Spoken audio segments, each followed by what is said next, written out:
Olá, pessoal, tudo certo? Estou aqui novamente, professor Marcelo, para conversarmos sobre mais um vídeo focado no concurso da Semasa. Isso mesmo, vamos finalizar todo o edital aqui neste canal e desta vez estamos vendo a Lei Complementar 270 de 2014. Essa lei, pessoal, ela basicamente define, estabelece e cria o plano de emprego e carreira público. É como será a sua progressão, o seu plano de carreira com o futuro servidor. Você que Deus quiser vai ser aprovado, que está focando, está estudando todo dia, mantendo essa rotina, você sim vai ser recompensado. Então vamos lá estudar e conhecer esse plano, né? Esse plano que está previsto no edital que pode ser cobrado. Lembrando que o plano, ele basicamente tem a ideia de uniformizar a legislação sobre evolução de carreira. Mas se você quer consultar qualquer coisa sobre como será sua carreira, seu plano, você vai consultar essa legislação, né? A Lei 270 e suas alterações futuras. Lembrando que sempre vai respeitar a CLT, o regime aqui de trabalho de emprego público. Alguns conceitos básicos que são importantes, né? Alguns conceitos básicos que são importantes.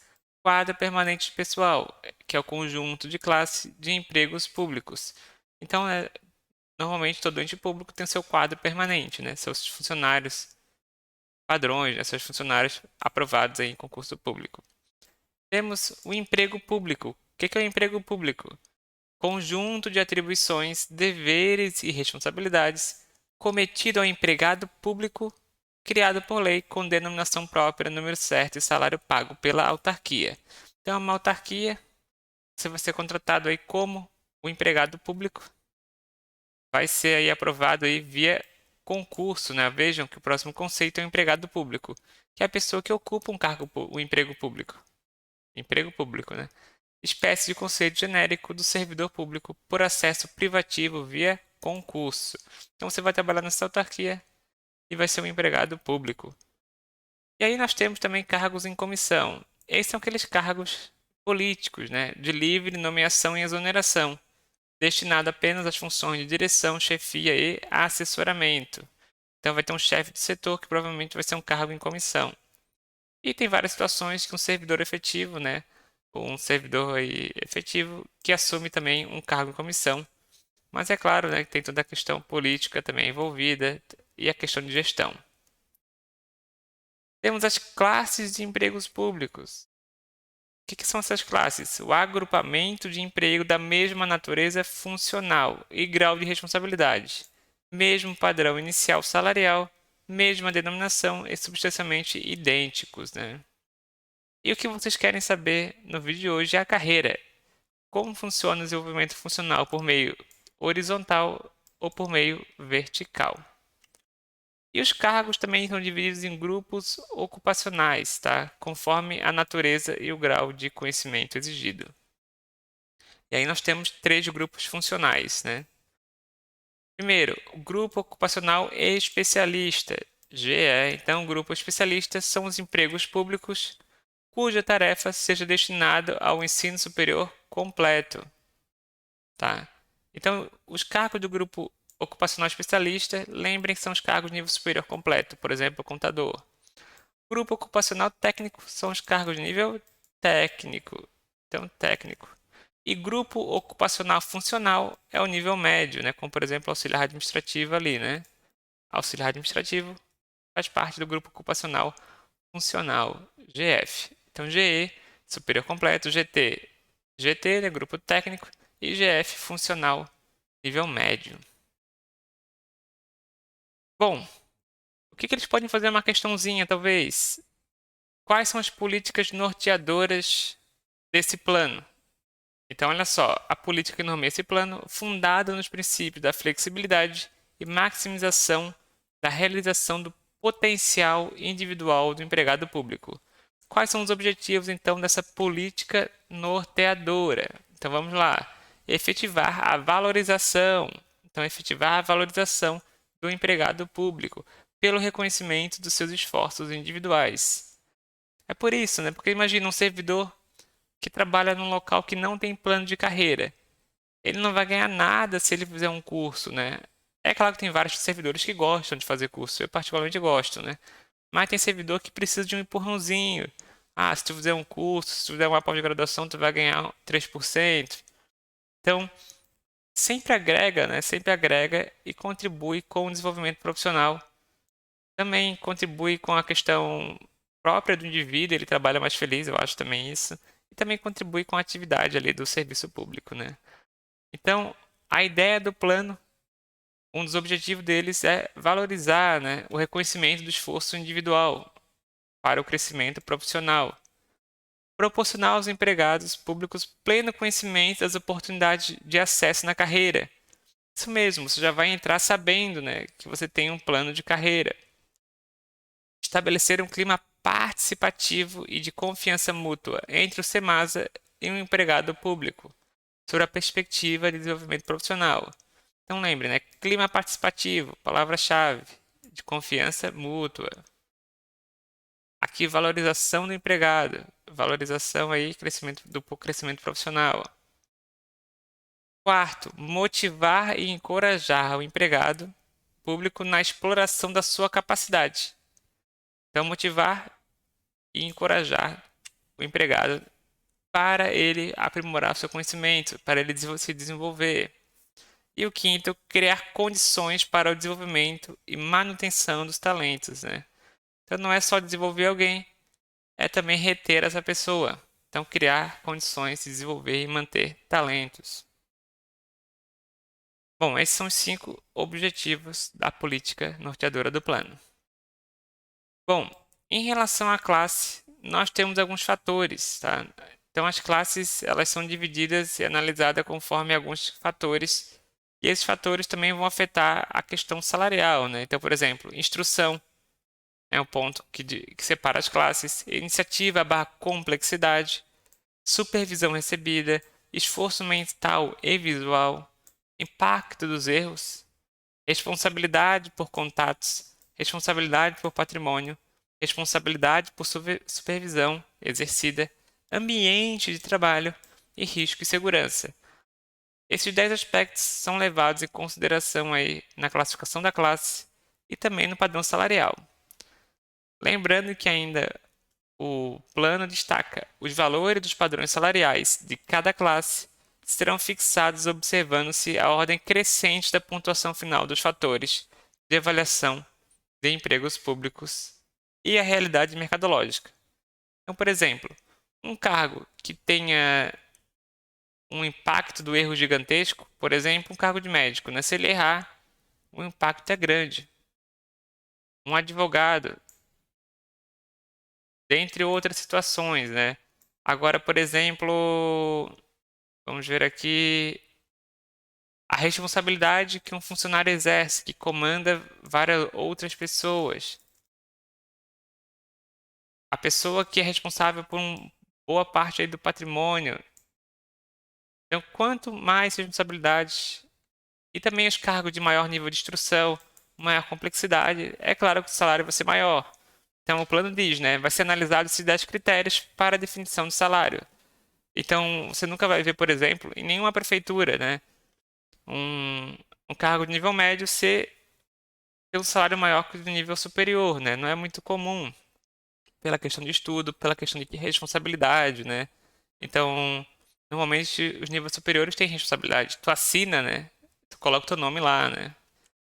Como responsável. Por exemplo, o contador é responsável pelas demonstrações, pelo balanço da prefeitura. Se acontecer algum erro, ele é o responsável. Então, tudo isso influencia e afeta no salário aí da profissão. Ponto interessante. Então, no primeiro nível de carreira, tá? Então, a partir do momento que você entra aí no Semasa, você entra no padrão salarial da faixa A, tá? Então, você entra na faixa A, como concursado e nomeado. E aí, o desenvolvimento na carreira vai acontecer por essas promoções horizontais e pelas promoções verticais. Primeiro, o que é promoção horizontal? Tá? Então, a promoção horizontal é a passagem do empregado público efetivo, integrante dos grupos ocupacionais ali, dos 3 grupos, do seu padrão salarial para outro imediatamente superior, dentro da mesma classe. Primeiro, olha só, nós temos aí que deve ser feita uma avaliação anual de desempenho. Essa avaliação de desempenho, então, ela é feita por uma comissão específica, formada basicamente aí, ó, pelo superior hierárquico e pelo próprio avaliado, garantindo pesos respectivamente de 5, 3 e 2. Então, olha só, vamos ter uma avaliação anual de desempenho, vai ser efetuada por uma comissão específica, pelo superior hierárquico e pelo próprio avaliado. Então, a comissão de servidores, teu chefe e tu mesmo vai te avaliar. A comissão específica vai valer 50% da tua avaliação, o teu chefe vai valer 30% e a tua própria autoavaliação vai valer 20%, né? Então, tua avaliação anual de desempenho é composta por 3 fatores: pela comissão, pelo teu chefe e pela tua avaliação, né? E, olha só, para você poder subir aqui, trocar da faixa A para a faixa B, você tem que ter uma nota mínima de 8, de 8 durante esse período. De 8, então, durante esse período. E é claro que para você mudar de faixa, você não pode estar no último nível. A última letra é a letra L, tá? Talvez depois eles façam mais letras, mas ali até o momento é a letra L. Além disso, tu não pode ter sido licenciado por mais de 10 dias corridos ou 30 dias, então, nos últimos 12 meses anteriores ao da promoção. Então, você não pode ter pego uma licença por mais de 10 dias ou 30 dias intercalados nos últimos 12 meses. Não pode ter sido afastado do trabalho no mesmo período para responder um processo de sindicância. Não pode estar à disposição de outros órgãos. Não pode ter sofrido punição disciplinar nos últimos 12 meses. E não pode apresentar mais de 6 faltas injustificadas ou 10, mesmo que justificadas, nos últimos 12 meses. É uma série de regras, não é tão simples assim, né? Não é tão simples assim para conseguir essa promoção. E aquela comissão, ela é formada, tá, pessoal, por servidores, 5 servidores, sendo 3 eleitos em assembleia e 2 indicados pelos diretores, né, pelo diretor da Semasa. Então, 3 eleitos aí pelos servidores em assembleia e 2 pelos diretores. E são eleitos por 2 anos, então. 2 anos. E essa avaliação de desempenho, então, e lembrando, 50% da nota vai ser feita pela comissão, 30% de seu chefe e 20% de sua autoavaliação. Vai ser composta dos seguintes critérios. Outro ponto que a banca pode pegar, trocar, né, e fazer algumas pegadinhas. Primeiro, contribuição ao aprimoramento das atividades e objetivos da autarquia. O quanto que a sua atividade, seu serviço está contribuindo, né, para atender os objetivos da Semasa. O desempenho no cumprimento de suas atribuições. Você cumpre aquilo que é a atribuição do seu cargo? A sua iniciativa, a sua cooperação com os colegas de trabalho, a qualidade do seu trabalho, a responsabilidade, a assiduidade e pontualidade, treinamento e capacitação. Então, contribuição para ser mais atingir o objetivo, desempenho das atribuições, iniciativa, cooperação, qualidade, responsabilidade e assiduidade. Depois, então, que passa pela comissão, que é feita a avaliação pelas 3 partes, é feita a homologação das promoções horizontais, que vai ser feito pelo diretor-geral e vai ser anotado na carteira de trabalho digital. E o acréscimo decorrente dessa promoção será pago aí a partir do primeiro dia do mês subsequente à publicação que está prevista aqui referente à homologação. Para finalizar, vamos ver a promoção vertical, tá? Então, a promoção vertical, ela é diferente. Você passa aí de uma faixa para a imediatamente superior. Então, ela não é decorrente do tempo, né? Ela é decorrente de um pré-requisito, E quais são esses pré-requisitos? Bom, primeiro, os valores percentuais, eu vou mostrar no próximo anexo, no último slide, as faixas salariais conforme aí o plano de cargos. Primeiro, tem que esperar um prazo mínimo também de 3 anos entre as evoluções. Isso mesmo, tem que esperar um prazo de 3 anos entre as evoluções. Além disso, você tem que ter a conclusão do curso de graduação ou pós, exceto para os cargos que já são necessários, né? Então, se o seu cargo é médio, se você terminar uma graduação, você sobe de nível. Se o seu cargo é de técnico, se você terminar uma graduação, você sobe de nível. Se o seu cargo é de graduação superior, termina uma pós, você sobe de nível. O avanço máximo de 3 níveis será utilizado com o quê, né? Graduação ou 2 pós-graduações para o grupo ocupacional técnico e funcional. Ou seja, você vai entrar para auxiliar administrativo, certo? Então você primeiro faz uma graduação, pula um nível, depois você faz uma pós-graduação, pulou mais um nível, e depois faz mais outra pós-graduação, pulou 3 níveis, que são os 3 níveis que você pode pular. E o especialista, ele pode fazer 3 pós-graduações, ele pula os 3 níveis, entenderam? 3 pós-graduações, e ele já pula aí os 3 níveis. Lembrando que, né, na promoção vertical, o empregado deverá encaminhar cópia do título imediatamente após a conclusão do curso. Então, você terminou a graduação de contabilidade, você passou em auxiliar administrativo, beleza? Depois você deve encaminhar para a gerência de RH para autenticar o processo de promoção. Lembrando que somente será considerado para efeito de promoção vertical o título de graduação ou pós-graduação que possua afinidade com o emprego, né? Então, não adianta você ser auxiliar administrativo e você fazer graduação em filosofia. Não tem relação, né? Não tem relação. Tá bom? Importante que você pode encaminhar, tá? Você pode encaminhar antes de iniciar o curso. Tem isso bem descrito na lei. Então você pode encaminhar antes de iniciar um curso uma análise do RH solicitando, tá? Solicitando se o curso tem afinidade com o cargo. Então, antes de iniciar o curso, poderá o empregado público requerer a avaliação quanto à afinidade, tá? Quanto à afinidade. Para fins de avanço em um dos níveis de promoção, o empregado público poderá utilizar cursos já efetuados antes da entrada em vigor desta lei. Isso aqui é para os empregados que estavam ali, né, antes da entrada em vigência da lei. E olha só, para mostrar para vocês, eu trouxe alguns cargos. O cargo de atendente, beleza? Então vejam, a cada 3 anos, nós temos aqui a nossa progressão horizontal, tá? Você vai começar como servidor na faixa A. Então, se você for, por exemplo, um atendente, você vai começar ganhando 2.201. Beleza. Passou 3 anos. Passou 3 anos na sua função. E agora você saiu da A e você veio para B. Então, você subiu o nível. Agora você está ganhando 2.289. Se você validar, então o atendente fez uma graduação. Ele validou, o salário dele também vai subir.